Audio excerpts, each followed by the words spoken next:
Hello, and welcome to the Full Circle Podcast, your source for insights into the science and art of endurance sports training and racing. I'm your host, Coach Laura Henry. Today is Coach Tip Tuesday. Push down, pull up. This four-word cue has been passed down to cyclists all over the world from many coaches over the years. At face value, it makes sense, especially for riders who are using clipless cycling shoes and pedals. Very confusingly, the term clipless refers to a cycling cleat, shoe, or pedal combination that allows you to clip in to the pedals, to attach to the pedals. If you're familiar with downhill skiing, the principle is the same as clipping into skis with boots and bindings. Pushing down with one leg while actively pulling up with the other is going to actively engage both legs and make you a stronger, better, and more efficient cyclist, right? Wrong. Something has always felt off to me about the push down, pull up advice. Even back when I was a new athlete and long before I even considered becoming a coach. Even though I hadn't studied anything at all about cycling or pedaling mechanics, something just felt glitchy and wrong to me about the prospect of trying to simultaneously push down on one pedal while trying to pull up with the other leg on the other pedal. After I became a coach and after I started studying biomechanics and physiology, I learned that the science and the data backs up my gut feeling on this. So while the advice to push down, pull up is certainly well-intentioned from the people who impart it on others. In fact, one of my coaching mentors, Brendan Jackson, used to say it to his coaching clients all the time. It is poor advice because it doesn't actually help athletes pedal more efficiently or with more economy. To understand why it's best not to pull up on your bicycle pedals, you must first understand the basics of cycling pedaling mechanics, and this starts with the cycling pedal stroke. The pedal stroke is the action of turning the pedals to move the bicycle forward. It is broken down into four phases: the downstroke, the backstroke, the upstroke, and the overstroke. The downstroke.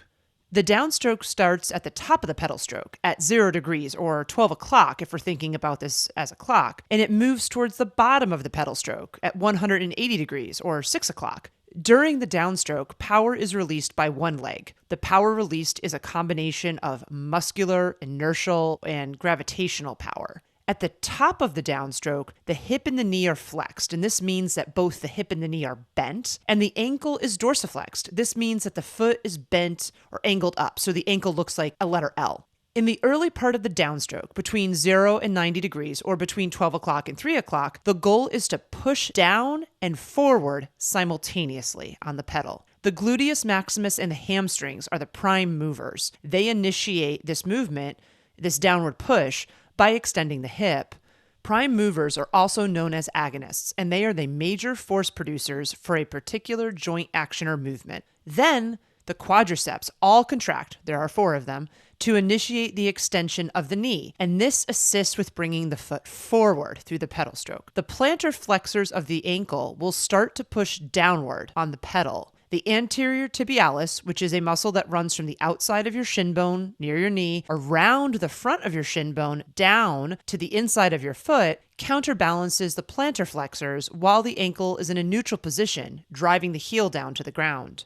In the later part of the downstroke, between 90 and 180 degrees, or between 3 o'clock and 6 o'clock, the quadriceps and the hamstrings become the prime movers of this motion. The quadriceps continue to extend the knee, and the hamstring continues to extend the hip. So before they were in a flex position, now we're going into extension. We're making everything longer. The plantar flexors increase their activity as they push down on the pedal, and they reach peak muscle activity in the 110 to 130 degree range, and this is between 3 o'clock and 4 o'clock, as the cyclist tries to push their foot down to the ground.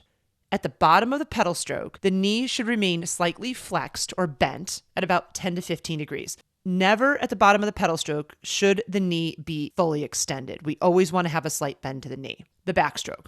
The backstroke takes place between 135 degrees, halfway between 4 o'clock and 5 o'clock, and 225 degrees, halfway between 7 o'clock and 8 o'clock. And the backstroke is a transition phase between the upstroke and the downstroke. In this phase, you are dragging your foot across the bottom of the pedal stroke. So if you've ever heard the cue, scrape your foot like a horse or paw the ground, That's kind of what we're doing here at this part of the pedal stroke. Once the leg and the foot are past the bottom of the pedal stroke, 180 degrees or 6 o'clock, the hamstrings activate, which causes the hip to go into further extension and the knee begins to flex. So now the hip is fully extended, it's fully straight, and the knee is starting to flex, it's starting to bend again once we get to the bottom of the pedal stroke. The anterior tibialis concentrically contracts, and this causes the ankle to go into dorsiflexion.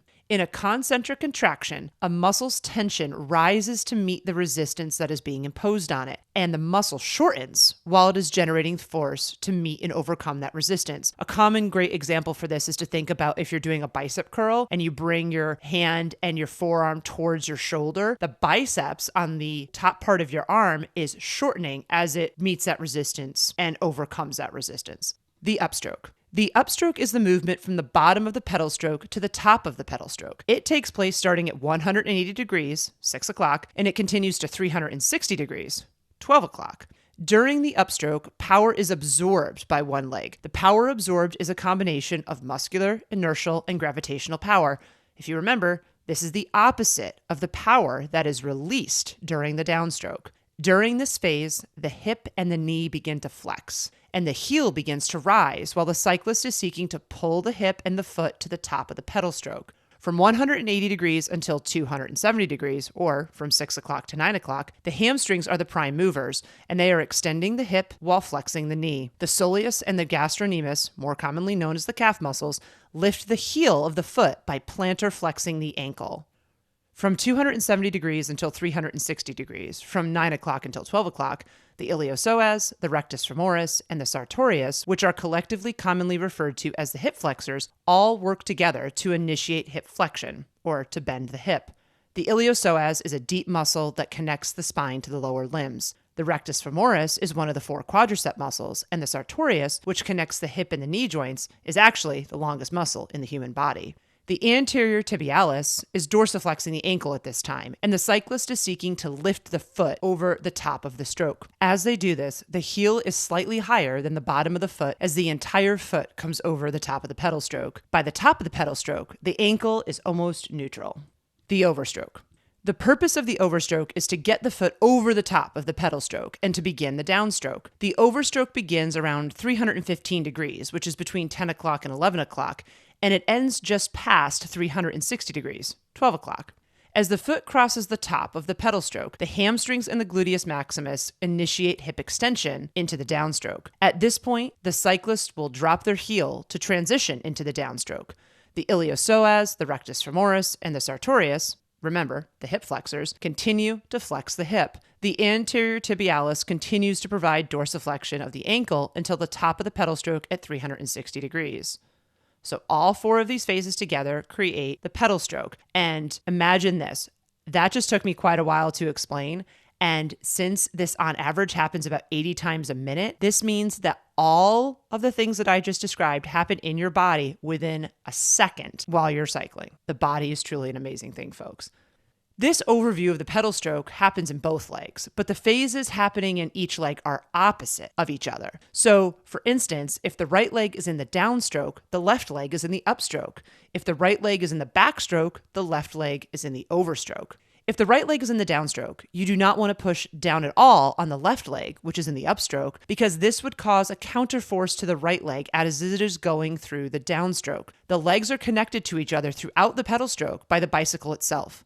Specifically, the 2 legs are connected via the pedals, the crank arms, and the bottom bracket. The crank arms are the levers that your pedals are attached to. Collectively, they are called a crankset.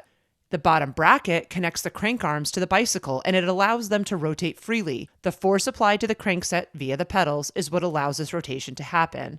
In this example that we're talking about from earlier, the left leg is effectively using the forces generated by the right leg in the downstroke to ride through the upstroke. In many ways, the upstroke is a passive phase of the pedal stroke. It's at least much more passive than the downstroke. As one leg is releasing power, the right leg in this example, in the downstroke, the other leg, the left leg in this example, is absorbing it through the upstroke. As paradoxical as it may seem initially, these counterforces throughout the pedal stroke are exactly why it's wise not to pull up on your bicycle pedals. At face value, it seems like pulling up on your pedal through the upstroke would help assist these physics and mechanical factors that we've been discussing. And honestly, when considered strictly from a mechanical perspective, it is actually correct. Pulling up on the pedal does increase mechanical effectiveness. However, and this is the rub, that mechanical effectiveness comes at the cost of efficiency, and the efficiency loss is greater than the mechanical gain. In other words, this juice is not worth the squeeze. Pulling up on your pedals hurts you more than it helps you. If you actively pull up on your bicycle pedals during one leg's upstroke, you are working against the physics forces already in play throughout the entirety of the pedal stroke. And as a result, you are using more energy, which means that you are less efficient. Less efficiency means overall lower economy, with economy in this instance being defined as the balance between the force produced and the energy used or required to generate that force. All of this means that pulling up on your pedals is more costly than if you don't pull up on your pedals. If you just ride through the upstroke and let your downstroke leg be active and do the work, you will be more efficient and economical as you ride your bicycle. You want to work with the mechanics and the machine of the bicycle to generate power and speed in the most economical way. You don't want to work against it. Because cyclists are completing an average of 80 pedal strokes per leg per minute, listen to episode 8 in Cycling Cadence Matters if you want to learn more about this. Considering efficiency is incredibly important. Over the course of an hour-long ride, the average cyclist is going to complete at least 5,400 pedal strokes in each leg. Rather than pulling up on their bicycle pedals, cyclists seeking to increase their speed and their power should instead focus on reducing the amount of power that is absorbed in the upstroke by developing the ability to generate more power through the downstroke. This leads to greater economy over time, which is a desired adaptation and outcome over the long term.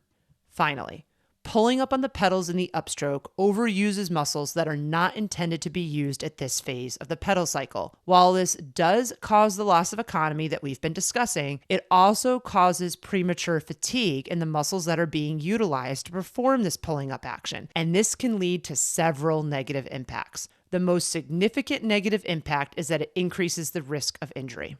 When we use muscles to perform an action that they are not actually intended to be the prime movers of, it overloads those muscles, and thus it greatly increases injury risk.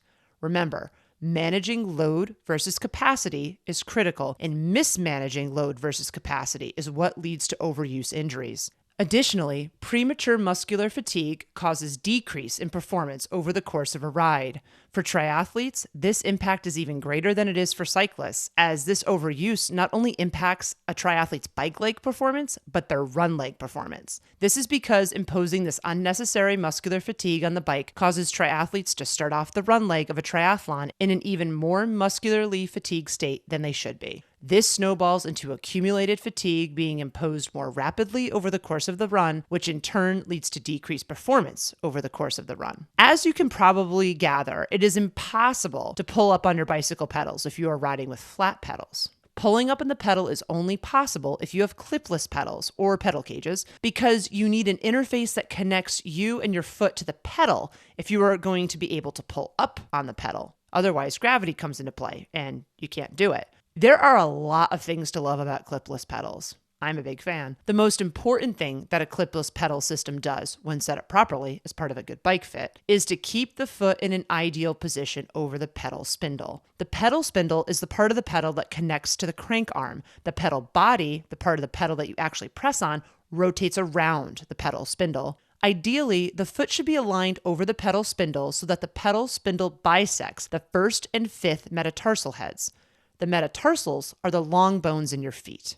The heads of the metatarsals are the tops of these bones, near where your toe bones begin. Together with the toe bones, which are called phalanges, they form the metatarsal phalangeal joint, or the joint where you can flex and extend your toes. Ensuring that this alignment is optimal and consistent means that more of your force and power is applied directly, and you waste less energy and force controlling your foot's position on the pedal. In flat pedals, you have to constantly be moving your foot to maintain that position.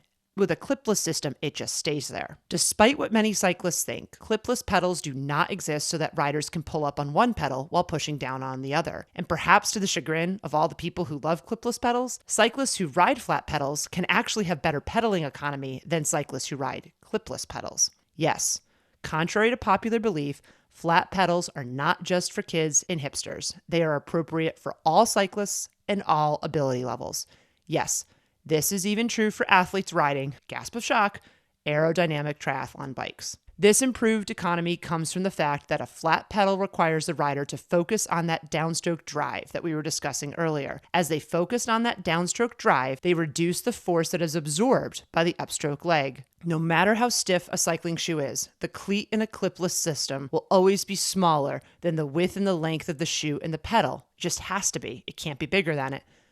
This means that the cleat cannot fully span the full width and the full longitudinal arch of the foot. The longitudinal arch of the foot is the distance between the ball of the foot and the heel of the foot. Since a flat pedal has more surface area that can be in direct contact with the foot, it can span the width of the foot and it can encompass a greater percentage of the rider's longitudinal arch. All of this means that there is a more even distribution of pressure throughout the triangle of the foot. If you've ever squatted, you have heard of this concept, as the principle is the same. In order to both squat properly and get the maximum power out of your squat, you need to anchor your squat through your foot by applying pressure on the first metatarsal head, the ball of the toe, the fifth metatarsal head, the pinky toe joint, and your heel. These 3 points together make up the triangle of the foot. To get maximum power through your pedal stroke, you need to anchor your foot through the same triangle on the pedal of the bicycle. Since the pedal spindle bisects the first and fifth metatarsal heads in a clipless pedal system, it is impossible to put the proper amount of pressure through the heel. The soleus and the gastrocnemius muscles, the calf muscles, end up activating to stabilize the foot instead. Since a flat pedal system does allow for the heel to be anchored without using the calf muscles for bracing, it can allow riders to be more economical in their pedaling and, perhaps surprisingly, get more power out of their pedal stroke. For all of these reasons, it's a good practice to mimic flat pedal riding mechanics when we are riding clipless pedal systems. And most importantly, this includes acting like it's impossible to pull up on your pedals, because it's not possible with flat pedals. Over time, this leads to greater economy and better riding habits. So while you may have heard it many times over from many different well-intentioned coaches, do not pull up on your bicycle pedals. In addition to reinforcing poor pedaling mechanics, pulling up on your pedals leads to less efficiency and less overall economy in your cycling, which hurts your performance. Instead, focus on driving through the leg that is pushing through the downstroke so that you can increase your force and power production, and this will lead to speed gains over time. That was another episode of the Full Circle Podcast. Subscribe to the Full Circle Podcast wherever you listen to your favorite podcasts. If you like what you listen to, please be sure to leave us a rating and review, as this goes a long way in helping us reach others. The thoughts and opinions expressed on the Full Circle Podcast are those of the individual. As always, we love to hear from you and we value your feedback. Please send us an email at podcast@fullcircleendurance.com or visit us at fullcircleendurance.com/podcast. To find training plans, see what other coaching services we offer, or to join our community, please visit fullcircleendurance.com. I'm Coach Laura Henry. Thanks for listening.